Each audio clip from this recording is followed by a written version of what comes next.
Bismillahirrahmanirrahim. Hürmetli din kardeşlerim, sizge söylep gidesim kile şuşu көңіл ғамәлләр турында сөйләгәндә, көңіл ғамәленә савап һәм гөнаһ бармы, юкмы? Әлбәттә, савап та бар һәм гөнаһ та бар. Тәкәбберлек мисалы өчен. Тәкәбберлек көңіл ғамәле. Пәйгамбәрбез саллаллаһу алейхи ва саллям әйтте, тәкәббер кешеләр җәннәтнең исендә исемәсләр дип әйтә. Яки җәннәткә кермәсләр дип килә. Ягъни беренче керү белән. Ягъни тәкәбберлек гөнаһ һәм шулай ук ихлас булу.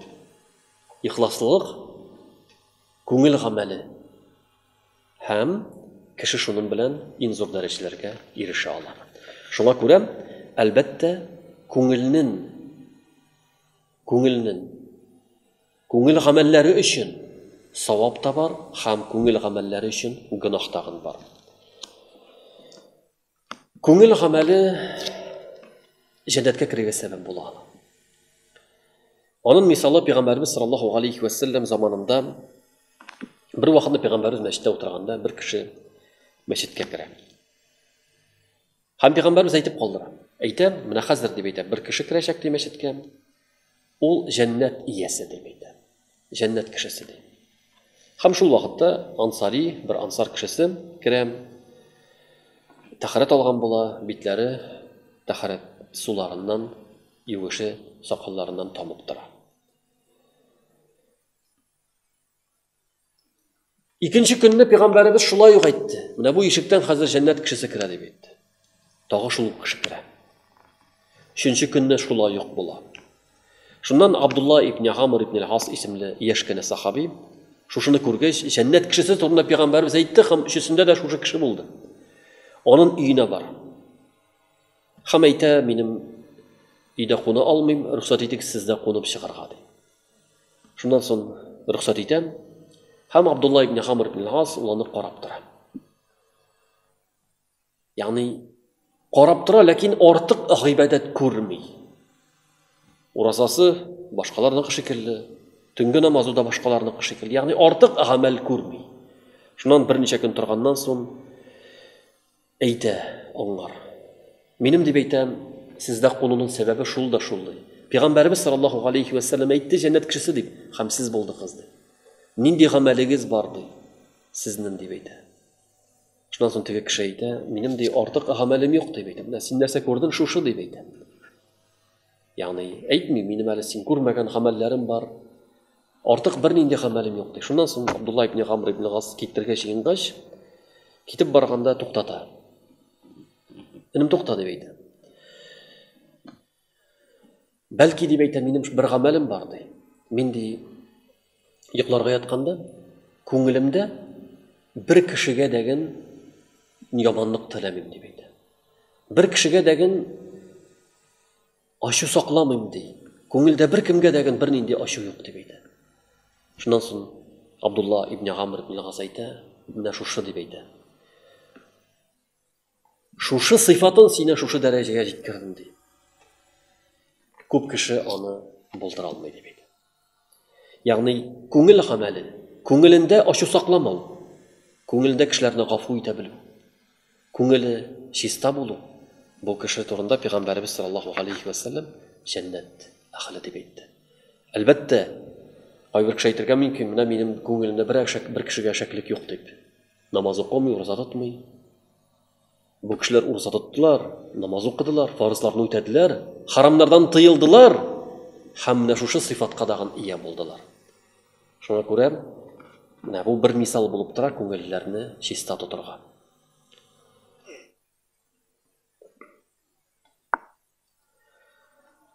Күңел гамәлләре кешеләрне җәннәттә бийек дәрәҗәләргә күтәрә.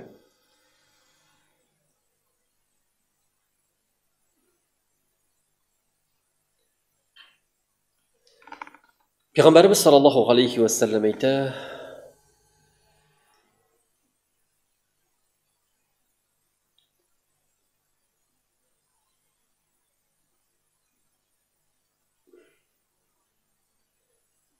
бийек дәрәҗәләрдә булырлар ди. Шундый кешеләр kimler bir-birsin Allah rızalыгы için yarattılar. Yani Allah rızalыгы için yaratу көңіл ғамәлі. Шушы ғамәл себепле алар бийек дәрәҗәләрдә булырлар. Шулай ук күркәм хылык ул дагын көңіл ғамәле. Пәйгамбәрбез саллаллаху алейхи ва саллям әйтте, кыямәт көнендә үлчәүгә ин авыр куелган ғамәл ул күркәм хылык диде.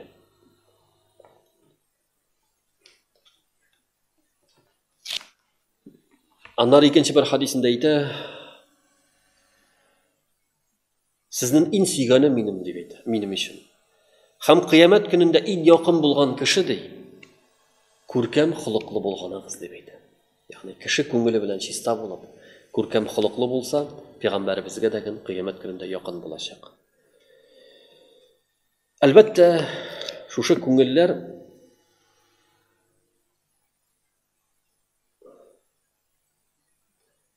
күңел гамәле тышка чыга. Имам Шафиғи рахимахуллах әйтә, әгәр дә кешенең күңелендә асыл булса,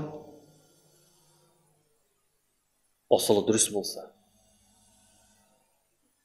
аның теле шуны белдертә дип әйтә. Ягъни күңелендә нәрсә, ул синең телеңгә чыга, ул синең кулыңга чыга.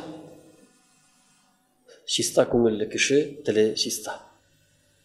Гамәле дөрес. Ягъни кешенең күңеленә кайта. Күңеле бузык булса, ул күпме генә яшәргә теләсә дә барбыр атлып чыгачак. Аның турында иншалла сөйләрбез. Ул күңелгә булдыган әйберләр телгә алар чыга. Ягъни шулай ук күңел гамәлләреннән без беләбез, мәсәлән, ихлас. Аның капма-каршысы ширк. Ягъни Аллаһка тиңдәшлек булдыру. Allah rızalыгы өчен түгел, башка әйберләр, башка нәрсәләр өчен бер гамәлне, гыйбадәтне башкару. Ихлас бер Аллаһ ризалыгы өчен башкару. Ягъни ихлас дәрәҗәсе ул ширкның капма-каршысы. Бу нинди зур дәрәҗә икәнен күрсәтә.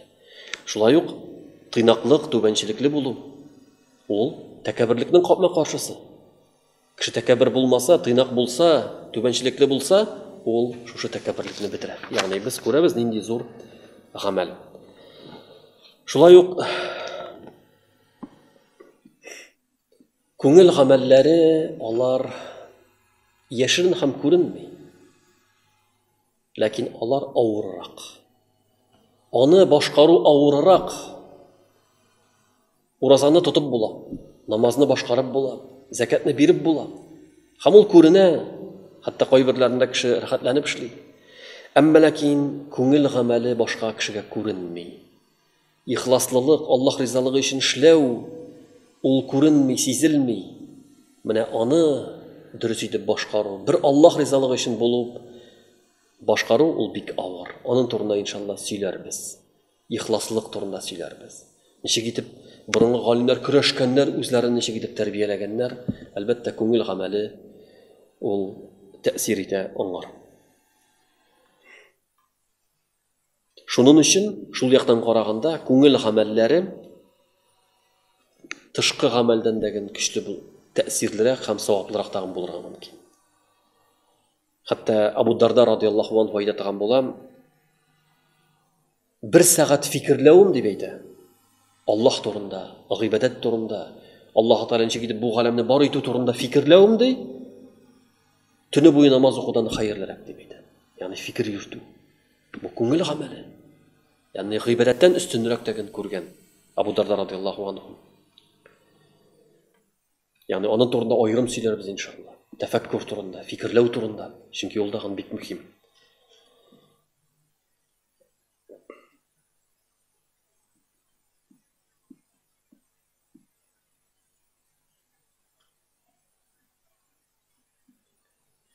Шуның өчен безнең гамәлләребезне күңел гыйбадәте аера. Кеше намазны, ике кеше намаз укый. Бер үк хәрәкәтләр кылалар. Бөтенесе рукух кыла, икесе дә сәҗдә кыла. Ләкин ике намаз арасында, җир белән күк арасында булырга мөмкин. Күңелләргә карап Аллаһ Таала савап бирә. Ул кешенең күңеле кайда иде, ничек намаз укыды? Күңеле белән укыдымы яки күңеле читтә йөрдеме? Ягъни күңел шушы намаздагы булган савапларны аера. Хәрәкәтләр тигез. Ураза тутучыдан акшылай ук. Бу кешедән бер нәрсә ашамады. Икенчесе дә бер нәрсә ашамады. Ләкин савапта алар айырма бар. Ягъни күп нәрсә шушы күңелгә кайта.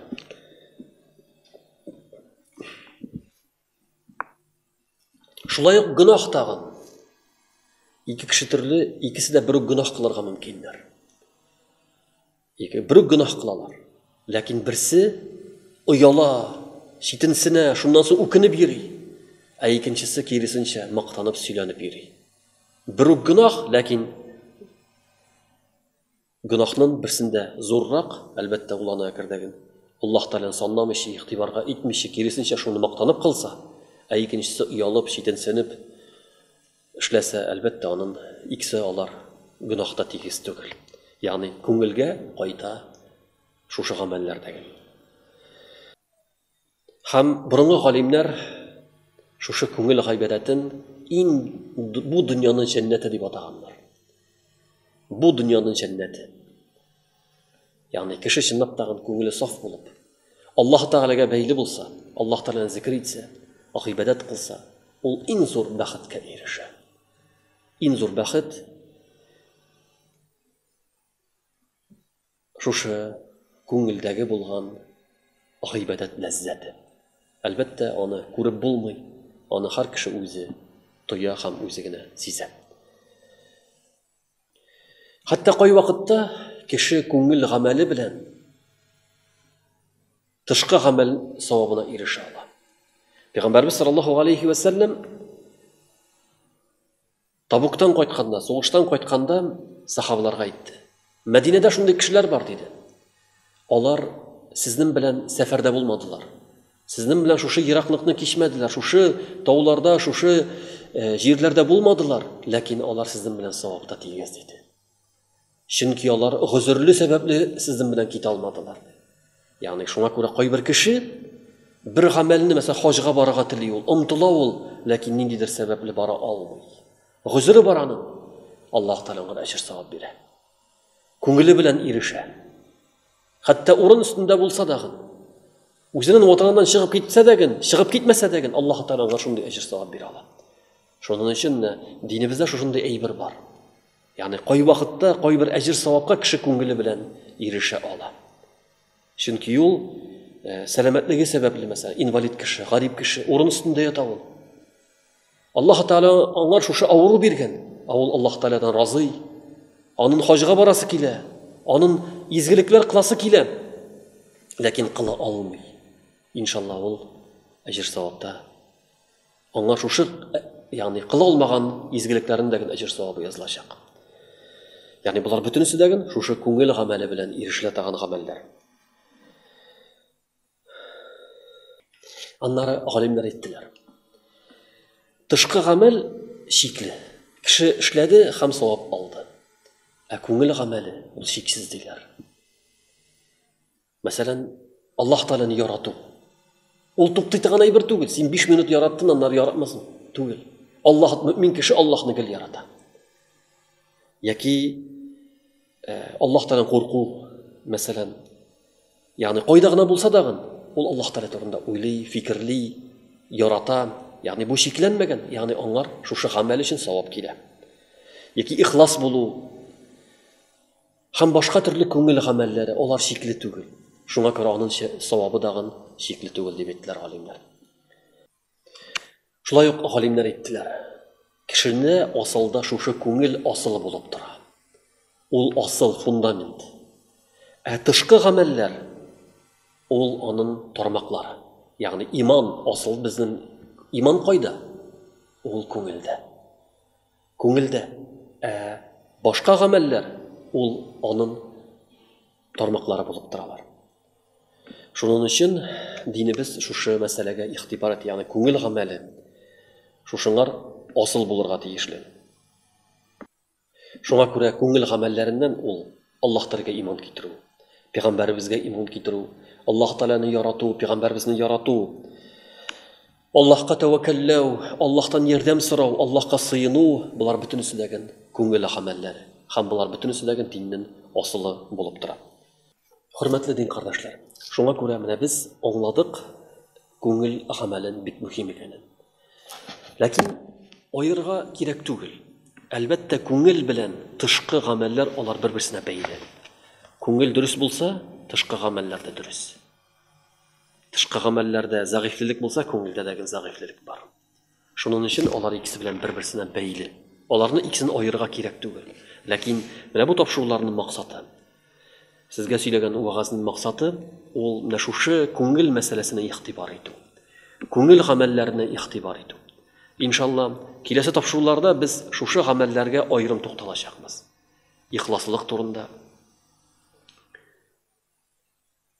фикерләү турында, сабырлык һәм башка төрле күңелдәге булган гамәлләр турында сөйләшәкбез. Onun әһәмияте турында, мөһимлеге турында. Чөнки безнең әгәр дәген без үзебезнең проблемаларга карасак, алар күбесе безнең күңелдәге булган ширләргә кайта. Шуңа күрә без ул ширләрне белергә тиешлебез. Аларны даваларга тиешлебез. Дөресләргә тиешлебез. Һәм дөресләргә Аллаһ Субханаһу ва Тааля барчаларыбызга ярдәм итсен. Һәм шушы тапшыруларыбызны дәвамлы кылса иде, яңадан исәнлектә чырашып, вагазлар сөйләргә насыйп итсен. Ассаламу алейкум ва рахматуллахи ва баракатуһ.